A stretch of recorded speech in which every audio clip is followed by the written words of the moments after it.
What's the difference between autism and introversion? And the way I see it, you see, I've been teaching kids for the past 14 years, and I've taught hundreds of kids. And what's the difference between kids and adults, right? So adults usually wonder that, is that kids are more honest, so they don't mask so well because they haven't learned how to mask. And what I see is that autism and introversion or extroversion, they don't actually, they are not opposite things. They are not even different things. They could be like different traits within the same person. What do I mean by that? I mean that autistic people can be extroverted or introverted.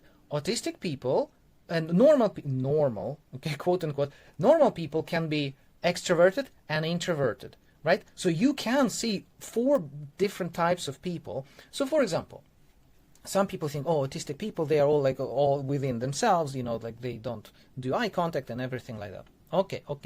But there are many normal, again, I hate the word normal, but standard, let's call standard people who also don't like eye contact and everything. And so sometimes in my students, I would see, for example, it's really obvious with girls, so, and with boys too, but to a lesser extent, because boys are usually more active.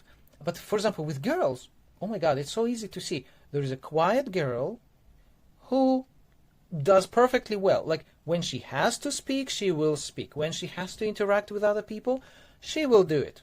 There is also autistic girl who can't even like tell somebody like, this is your turn, you know, like if we are playing a game, some people don't understand like human interaction. And of course, with kids, you know, they are learning human interaction. So it is normal to a certain extent not to be able to like understand the social interactions, like what you should be doing, what they should be doing.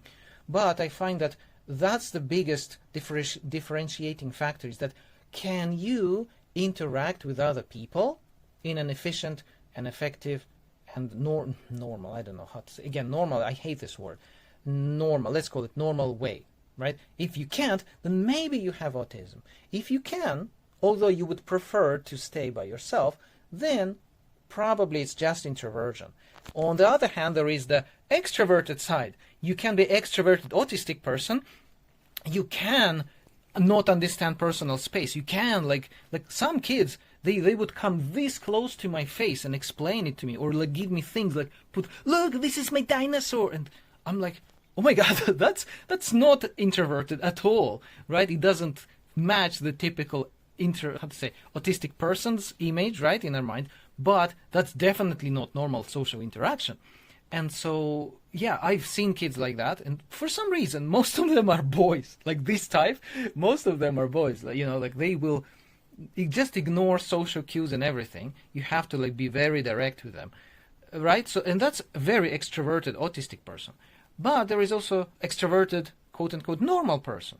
And again, I've seen them. They are normal. They are friends. They have friends. They basically talk to anybody. They can come to anybody. They talk, and it's socially appropriate, and it's socially like normal behavior. Well, not normal. That's the thing. You see, really extroverted people, they will not be normal. They will be more extroverted than a normal person. They can, like kids would be able to talk to strangers, although usually kids are not supposed to do that, but like kids don't usually do that.